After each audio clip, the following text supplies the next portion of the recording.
আল্লাহ যা বলে সেটাই চূড়ান্ত, ডিসকাউন্ট খুঁজবেন না, কিন্তু ভালো করে শুনবেন, ভালো করে শুনবেন। ওযুর ফরজ কয়টা বলেন? মুখ ধুইলেন, হাত ধুইলেন, মাথা মাসে করলেন, পা ধুইলেন না। পা না ধুয়ে নামাজ পড়লে সওয়াব হবে 70%, 50% হবে। তিনটা যে মানছেন ডিসকাউন্ট চলে না, চাই মানে চাই। নামাজের মাঝে আরকান হাকাম 13 ফরজ, 12 ফরজ মানলেন, 12টা মানলেন, একটা মানলেন না, ওই নামাজ হবে তো? কিছু তো হবে। ডিসকাউন্ট চলে না, 13 মানে 13।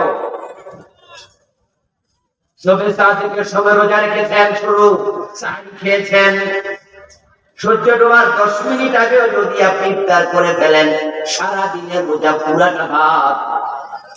1 মিনিট আগেও তুমি ইফতার করতে পারবা না। আল্লাহর অর্ডার হলো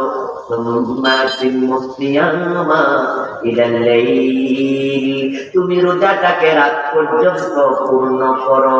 সুতরাং সূর্য ডোবার 1 মিনিট আগেও যদি কেউ জেনে বুঝে ইফতার করে, তার পুরা দিনের রোজা পাক। এই যে 16 ঘন্টা 15 ঘন্টা রাখলো, এর একানা দামও আল্লাহ ডিসকাউন্ট দেন।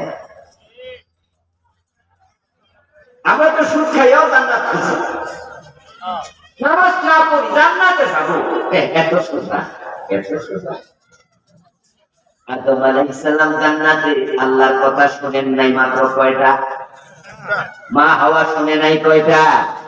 জান্নাতে আল্লাহ থাকতে দিছে তো, আমরা শুনি না কয়টা? স্বপ্ন দেখেন কেন ওখানে যাবেন? জটিল বিষয়, বড় জটিল। কোরআনে আল্লাহ তাআলা কাহিনীগুলো শোনায়। ফালাম্মা যাকা শাজারা বাদাত লাহুমা সাওআতুহুমা তাফিকা ইয়াকসিফানি আলাইহিমা মিন ওয়ারাকিল জান্নাম। আদম হাওয়া আল্লাহর নিষিদ্ধ বৃক্ষের ফল খেলো, সাথে সাথে আল্লাহ জান্নাতের পোশাক খুলে নিয়ে গেলেন। আল্লাহ বুঝালেন, আমার কথা না শুনলে আমি জান্নাতের কাপড় গায়ে রাখি না।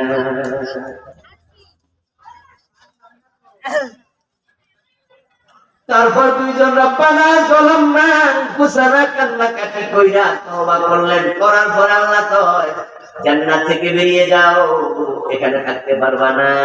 তারপরে দুনিয়া যাওয়ার পরে ফাইম্মা ইয়াতিয়ান্নাকুম মিন্নি হুদা ফামান তাবিআ হুদায়া ফালা খাউফুন আলাইহিম ওয়ালা হুম ইয়াহজানুন। এই জান্নাতে আবার কেমনে আশা লাগে? আমার পক্ষ থেকে নির্দেশনা যাবে, এটা মানলে আবার জান্নাত পাবে। কথা মানবা না, কপালে জান্নাত।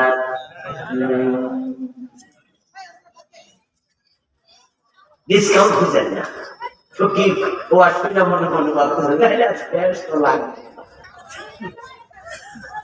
জটিল।